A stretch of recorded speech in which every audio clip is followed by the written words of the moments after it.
Hello dear learners, in today's lecture I am going to deal with some very important terms which are related with the phylogenetic tree. देखिए आज के इस lecture में हम study करेंगे कुछ important terms जो कि फाइलोजेनेटिक ट्री कंस्ट्रक्ट करने में बहुत इम्पॉर्टेंट रोल प्ले करती हैं। जैसे कि इसमें हम देखेंगे व्हाट इज़ एपोमॉर्फी और autapomorphy, symplesiomorphy, synapomorphy and homoplasy.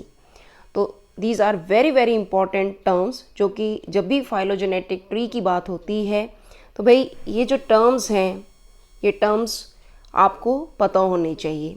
और सबसे पहली बात ये पता होना चाहिए कि डिराइव्ड ट्रेट्स क्या होते हैं और एंसेस्ट्रल ट्रेट्स जो हैं वो कौन से होते हैं। जैसे कि जो भी एंसेस्टर, जैसे कि आप देख रहे हैं एंसेस्टर में जो भी ट्रेट्स प्रेजेंट होते हैं उनको आप बोलते हैं एंसेस्ट्रल ट्रेट्स। और जो भी डिसेंडेंट्स में जो ट्रेट्स प्रेजेंट होते हैं उन ट्रेट्स को आप क्या बोलते हैं, डिराइव्ड ट्रेट्स बोलते हैं। So let's start. सबसे पहले बात करेंगे एपोमॉर्फी। तो देखिए एपोमॉर्फी क्या है।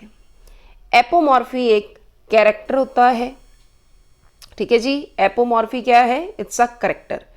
एंड ये जो कैरेक्टर होगा ये कैरेक्टर बिल्कुल डिफरेंट होता है उस कैरेक्टर से जो कि एंसेस्टर में पाया जाता है। So apomorphy is a character that is different from that is the form which is found in an ancestor. तो जो फॉर्म एंसेस्टर में होगी भाई वो उसके डिसेंडेंट्स में नहीं होगी। और ये जो कैरेक्टर है ये बिल्कुल डिफरेंट होगा as compare to their ancestors. That is an innovation that sets the clade apart from the other clade. जिसकी वजह से वो जो क्लेड होता है, जो फाइलोजेनेटिक ग्रुप होता है, वो बाकी फाइलोजेनेटिक ग्रुप से क्या हो जाता है, अलग हो जाता है, डिफरेंट हो जाता है। तो देखो आप यहाँ पर एपोमॉर्फी को समझने की कोशिश करो कि आप देख रहे हैं कि ये एंसेस्टर है और ये क्या है, इसके डिसेंडेंट्स है। ये एक क्या है, ये क्लेड है। तो आप देख रहे हैं कि जो एंसेस्ट्रल कैरेक्टर्स हैं वो इन डिसेंडेंट्स में बिल्कुल डिफरेंट हैं, बिल्कुल अलग हैं। तो भाई इसी फिनोमेना को आप क्या बोलते हैं, एपोमॉर्फी बोलते हैं। तो एपोमॉर्फी में क्या होगा, जो भी कैरेक्टर है वो एंसेस्टर के कैरेक्टर से क्या हो जाएगा, डिफरेंट हो जाएगा। सो दिस इज एपोमॉर्फी, मतलब कि एडवांस कैरेक्टर होगा। दूसरा हम बात करेंगे ऑटैपोमॉर्फी। अब ऑटैपोमॉर्फी का मतलब ऑटैपोमॉर्फी का मतलब होता है कि जैसे कि आप देख रहे हैं ये हमारे पास एंसेस्टर है और ये डिसेंडेंट है।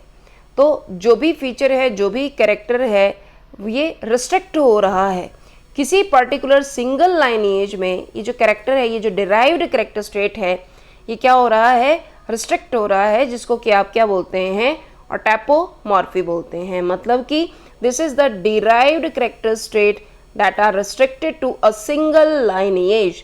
तो सिंगल लाइनेज में ये जो डिराइव्ड कैरेक्टर स्टेट है ये एग्जिस्ट कर रहा है, इसको आप क्या बोलते हैं, इसको बोलते हैं ऑटैपोमॉर्फी बोलते हैं। इसी तरह से सिम्प्लासियोमॉर्फी, मतलब कि सिम्प्लासियोमॉर्फी में क्या होगा कि आप यहाँ पर देखने की कोशिश करें कि सिम्प्लासियोमॉर्फी में क्या होता है भाई, कि जो एंसेस्ट्रल ट्रेट है दैट इज शेयर्ड बाय 2 और मोर टैक्सा। तो आप यहाँ पर क्या देख रहे हैं कि जो भी एंसेस्ट्रल ट्रेट होगा वो शेयर किया जा रहा है बाय 2 और मोर टैक्सा। तो आप इसको क्या बोलेंगे, आप बोलेंगे सिम्प्लासियोमॉर्फी। तो प्लीसियोमॉर्फी का मतलब होता है एंसेस्ट्रल कैरेक्टर और सिम का मतलब होता है कि भाई दो ग्रुप जो इस कैरेक्टर को, एंसेस्ट्रल कैरेक्टर को क्या कर रहे हैं, शेयर कर रहे हैं। दो या दो से ज़्यादा टैक्सा इस एंसेस्ट्रल कैरेक्टर को या ट्रेट को क्या कर रहे हैं, शेयर कर रहे हैं, जिसको कि आप क्या बोलते हैं, सिम्प्लासियोमॉर्फी बोलते हैं। इसी तरह से सिनेपोमॉर्फी का मतलब क्या है, सिनेपोमॉर्फी का मतलब होता है this is the derived character state that is shared among the taxa. तो सिनेपोमॉर्फी का मतलब होता है जो भी डिराइव्ड कैरेक्टर स्टेट है that is shared among the taxa, इसको आप क्या बोलते हैं, सिनेपोमॉर्फी मॉर्फी बोलते हैं। इसी तरह से होमोप्लेसी, तो होमोप्लेसी क्या होती है? होमोप्लेसी में आपने थोड़ा सा ध्यान रखना है कि जो भी ग्रुप्स होते हैं, जो भी टेक्सा होते हैं, दे आर डिस्टेंट अपार्ट। ये जो टेक्सा होंगे ये काफ़ी दूर दूर होंगे, लेकिन इनमें कोई कॉमन कैरेक्टर या एडवांस कैरेक्टर क्या हो चुका होगा? डेवलप हो चुका होगा।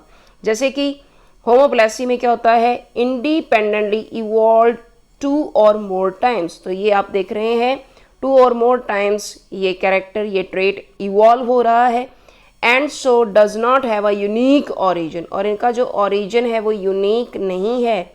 Taxa that shared such a character have not all inherited it from their common ancestor. और ना तो ये जो कैरेक्टर है इन दोनों में जो प्रेजेंट है ये ना तो इनके कॉमन एंसेस्टर में प्रेजेंट है, लेकिन हम ये बात कर सकते हैं होमो का मतलब होता है सेम।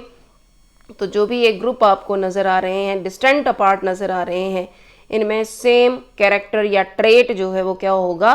प्रेजेंट होगा। लेकिन प्लीज़ ध्यान रखें कि इनके कॉमन एंसेस्टर में ये ट्रेट प्रेजेंट नहीं होता है, तो इसको आप क्या बोलते हैं? होमोप्लासी बोलते हैं। जैसे कि ये डायग्रामेटिकली काफ़ी इंपॉर्टेंट, काफ़ी अच्छे से यहाँ पर बताया गया है। जैसे कि मैंने आपको बताया एपोमॉर्फी, तो एपोमॉर्फी में देख रहे हैं कि जो हमारे एंसेस्टर हैं उसमें वो कैरेक्टर नहीं है, लेकिन जो डिसेंडेंट्स हैं उसमें वो डिराइव ट्रेट जो है वो प्रेजेंट है, मॉडिफाइड ट्रेट जो है वो प्रेजेंट है। इसको आप क्या बोलोगे? एपोमॉर्फी बोलोगे। प्लीसियोमॉर्फी का मतलब क्या होता है?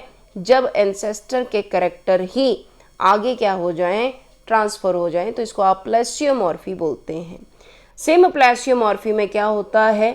तो सिनेपोमॉर्फी में क्या होता है कि आप देख रहे हैं कि जो भी एंसेस्ट्रल ट्रेड्स हैं ये हमारे डिसेंडेंट्स में प्रेजेंट नहीं हैं, जिसको कि हम क्या बोलते हैं? सिनेपोमॉर्फी बोलते हैं।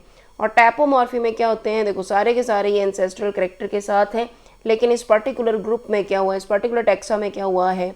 वो न्यू ट्रेट जो है जो कि एंसेस्टर में नहीं है वो क्या है? प्रेजेंट। इसको टैपोमॉर्फी बोलते हैं। और होमोप्लासी में क्या होगा?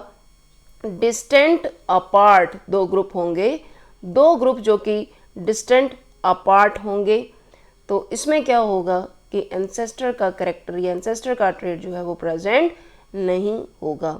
सो आई होप आपको ये जो बेसिक टर्मिनोलॉजीज़ हैं, apomorphy, plesiomorphy, synapomorphy, tapomorphy and homoplasy, derived trait क्या होते हैं, एंसेस्ट्रल ट्रेट क्या होते हैं, ये आपको थोड़ा सा क्लियर हुआ होगा। So thank you so much for watching this lecture. जो भी आपके कमेंट्स हों वो आप कमेंट सेक्शन में ज़रूर ऐड करें, और PDF लिंक जो है वो आपको डिस्क्रिप्शन बॉक्स में मिल जाएगा। So thank you so much.